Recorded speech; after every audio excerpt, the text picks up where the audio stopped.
greetings and welcome to Music Minutes from Musicplay, the music education podcast designed to help classroom and general music teachers. This week, I'm your host, Carrie Lynn, and today we are tackling an ever-growing trend in the classroom.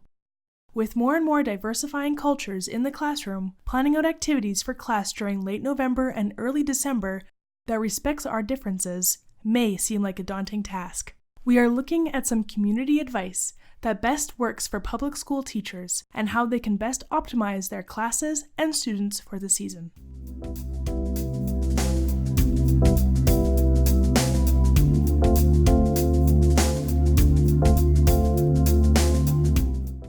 So, the question as to how to best accommodate your classroom during this season came from our community member, Shanna, who asked, how do you accommodate students who do not celebrate Christmas while you're working on Christmas concert stuff? This is for grades 1 to 4. Some of the parents don't even want their children in the room while you're doing Christmas music, and they expect alternative programming for their child. Any suggestions? And here are our top responses. Our very own Denise Gagne suggests that this is where an iPad would be great. Download some of the apps that students can work on individually, and students can work on the iPad in the hall. Plan B. Make up activity booklets of reproducibles for them to work on. Know your note names, rhythms, and terms and symbols work really well for this. Plan C. If you have more than one in a class, let them play rhythm dice games, note name battleship, or the games in the Music Center's kits. All are great activities. Charlotte replies with, instead of doing a Christmas concert, you could do a New Year's Around the World concert. Jennifer has the idea that we do iPad activities in my room with noise-canceling headphones. The kids can't hear what's happening in class and keep working happily on the iPad. I also have some non-holiday generic winter songs, so the kids can participate in learning those, they just won't be at the concert. Lynn voices that I would like them to learn the material and explain to their parents that part of the curriculum includes learning music from different parts of the world and cultures. So, with that, I teach Christmas songs, Hanukkah songs, Diwali songs, etc. It is so important that different songs be showcased at the concert. My son's school does it in this way, and it's done really respectfully. Kathleen says that I am very lucky. Students go to the library. I'm not required to change or write anything extra for them. I have students who choose not to participate in any of the concert, even though their classes are singing generic winter songs. Beth brings up her concern that this is a big issue for me right now.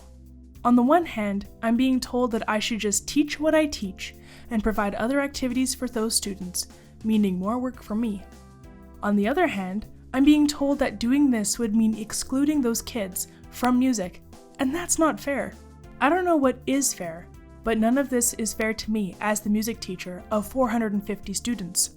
Having to come up with activities for just a few students, rethinking all my programming, plus excluding all the other kids from fun Halloween and other seasonal songs? Part of the issue for me, as well, is that I might go out of my way to not program anything Christmas related for the Christmas concert, and I've been told that those students don't even go to the concert anyway. So I've worked to make sure that they can participate in music class, reprogrammed everything for them, then they don't come anyway. Either way, I have to make more work to accommodate them. Denise replies to Beth saying, I hear you, Beth. I think all of us have done this at some point. I had lots of students in my teaching career, and I suspect that once word got out that I'd accommodate them, more students would come to those schools. Throughout Musicplay, you'll see alternate words for songs. For example, pass the witch's broom in grade 2, I suggest using the words pass the kitchen broom. Nancy tells us that I have a few students who go to the library and do coloring sheets or simple word searches during Christmas concert rehearsals. The parents requested they be removed from my music class, and it works. Christina says that I do try to work with the classroom teacher to see if the child would benefit from additional math or reading help. our district has a mandatory math computer program that all students must complete. If they can't be in the music room, at least they can be productive. Karen tells us that, luckily, a portion of my day with the class includes instruction for all, and when we get to the holiday stuff, they are audience members looking for great performers. They are not celebrating anything, they are learning to be music critics. Pamela suggests to ask the librarian if you can send them there, or better yet, send them to PE on those days.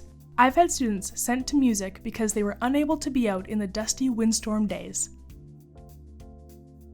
Jennifer comes back to add, "We discuss the holidays in my class, but the Jehovah Witness children in my class can observe, but do not want to appear as celebrating. So they learn about the songs, and depending on the song, they perform it or not. There are awesome parents at my school who I can have nice discussions with.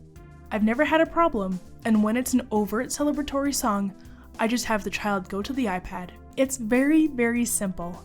And the other children in the class understand as the child has already sat out of birthday celebrations. The families have a tendency to have the children stay home on days like Halloween and Valentine's Day, so a lot is avoided much more simply." Karen replies to Jennifer with, "This happens all the time at our school with the regular teachers. They go out of their way to have a harvest festival or snowman party, and the parents still pull their kids out. One parent told me, 'Never change your curriculum for us. Our kids learn to deal with our choices.' From then on, I never changed anything. They must learn any history you present. They just can't sing or appear to celebrate." Shanna thanks everyone and says, "Wow, thanks for the huge response and all the great ideas. Unfortunately, I'm pretty restricted at my school as to options. But it looks like I'll be sending the non-participating kids to the library or other classrooms with iPads and worksheets." From all these comments, you'll find that it's a very delicate balance between needing to teach music materials and accommodating to both the students and parents. Hopefully you can use some of these tactics in your own classroom. Thanks again for listening and happy singing.